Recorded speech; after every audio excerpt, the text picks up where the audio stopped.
Hi, good evening. Jody here from Healing Journey. And today I really wanted to talk to you about anxiety and the link between anxiety and your gut. So this is a really special topic for me because a couple of reasons. So I've actually struggled significantly with anxiety. Also, as a trained therapist, I have worked with people in my private practice from a therapeutic perspective regarding anxiety. And then in my own health journey, came to really understand anxiety from a physiological perspective. And so I think that there's a lot out there about anxiety that's not necessarily common knowledge. And I find it completely fascinating, the link between the mind and body, and in particular, the link between the gut and anxiety. So, before we dive into anxiety, I just want to take a step back and talk about how our body's symptoms is a way of telling us that something is not right. And so anxiety is one of those symptoms. And so when you're feeling anxious, whether that's racing thoughts, perhaps you're tired or wired, maybe you have a bit of a panic attack-like thing going on where you have a racing heart, a regular heartbeat, maybe you have that sweaty palm look, maybe you're afraid to talk to other people and socialize.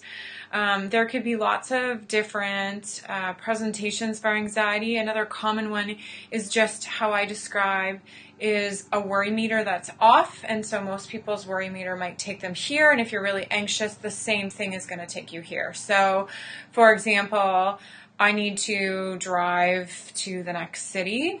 And so I might be afraid if I do that in the snow, I might get in a car accident here. But if I'm really anxious, my fears might be out of proportion and I might just be extremely overwhelmed that I might die. For example, driving to the next town over in the snow. So that's an example of anxiety.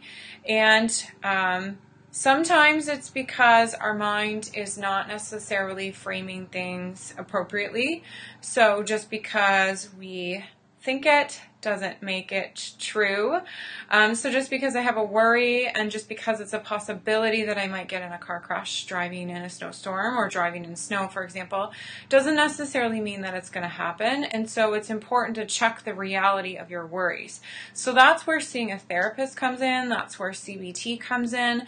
That's where it can be really, really helpful to look at, what is the validity of my thoughts? Are they realistic? Or maybe I need to kind of rebalance them out and look at whether they're making sense or I'm using some sort of invalid way of processing things.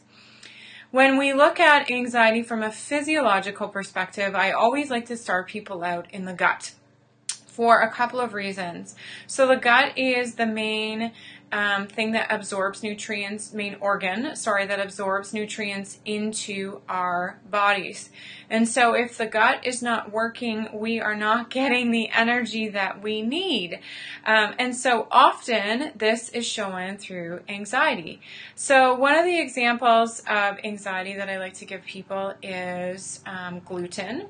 So I actually worked with somebody on the therapeutic perspective who had a gluten issue, and when this person eliminated gluten from their diet, their anxiety level went down significantly.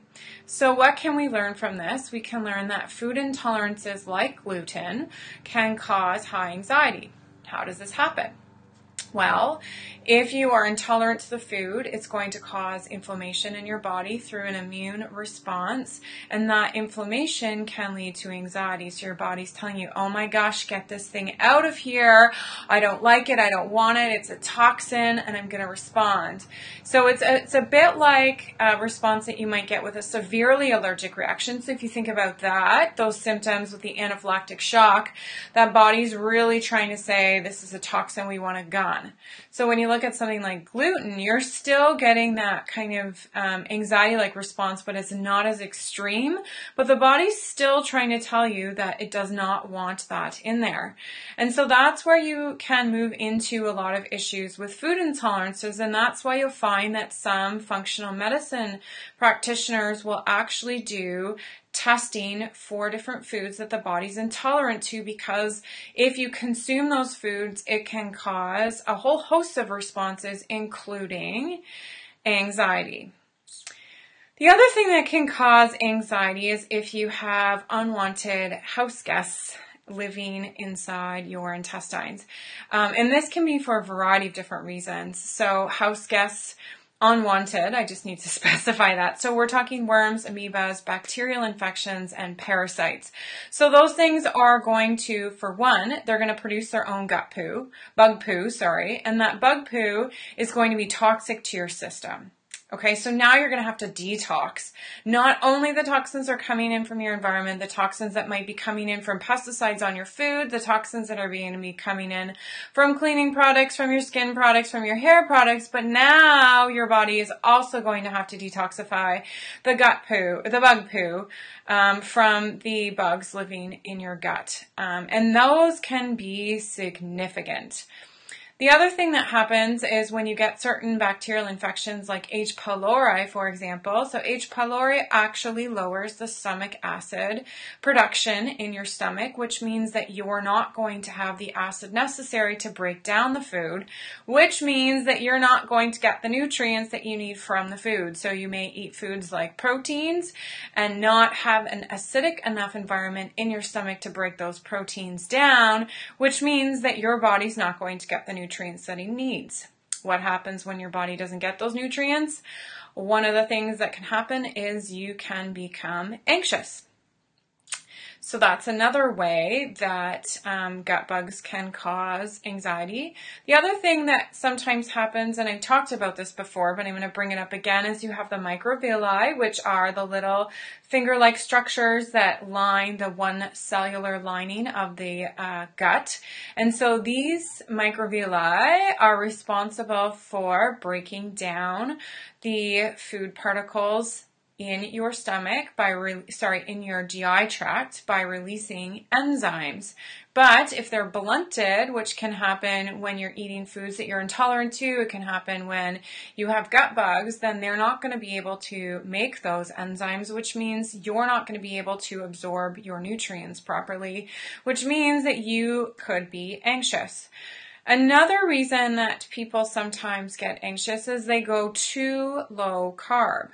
And so I know there's this big push to keto, and I think that there's definitely a time and place for keto diet, for low carb paleo diet. But if you have gut issues and you're not absorbing your nutrients properly, or the gut bugs themselves are eating your nutrients, something I didn't mention earlier, but is also definitely a possibility, especially when you're looking at things like worms, then you are definitely going to be anxious. And so that is why it is very important to think about what you're putting in your body, and also to think about your carb load. So if you're going too low carb and you don't do well on it, you might want to think about diving deeper into whether there's something living in your gut or whether your digestive system is functioning properly. The other link with anxiety that's not at all gut related, but I did want to bring up because it's kind of down the chain of reaction, is your adrenal and HPA axis. So your adrenals are responsible for producing cortisol in relation to stress that happens in your body and also stress that happens to you. And so if your adrenal glands are not healthy and they haven't been healthy for a very long time, then they're not necessarily going to be able to produce the cortisol that you need. And instead, they might flip over to noradrenaline and adrenaline as a response instead. And so that's going to have you super hyperactive because your body's not able to produce that cortisol. And then that's going to create a lot of anxiety. So that's another way that anxiety can be linked to the gut, because if you have gut bugs, those gut bugs are a hidden stressor, kind of like if you think of a virus on a computer. It's running in the background and it's just kind of dragging things down. That's what the gut bugs are doing to your adrenal glands. And so initially what happens is actually you're going to produce way more cortisol. And so you might be super hyper, you might feel fantastic, you might also feel tired and wired. And then eventually over time, and we're talking months or years, this is going to crash. and you're not going to be able to produce that cortisol that you need in a stress response, and then your body's going to flip over to adrenaline and noradrenaline. The other and final thing I wanted to talk about was histamine issues. So basically, DOA is used to break down histamines, and for some people, if they're not able to break down histamines properly, they can have heart palpitations, and heart palpitations can create anxiety-like symptoms. And how does that link to the gut? Because these microvilli are responsible for supporting the body in breaking down histamines. So as you can see, when we're looking at anxiety, we're looking at a very, very complex picture. Sometimes it's how you're interpreting things, and sometimes it's also related to what you're eating, the health of your gut, whether there's gut bugs going on, whether you have histamine intolerance, the health of your adrenal glands, and there's actually significantly more factors like genetics we could talk about that are linking to anxiety, but I will leave that for another Facebook Live. Thank you for joining me this evening, and have a good night.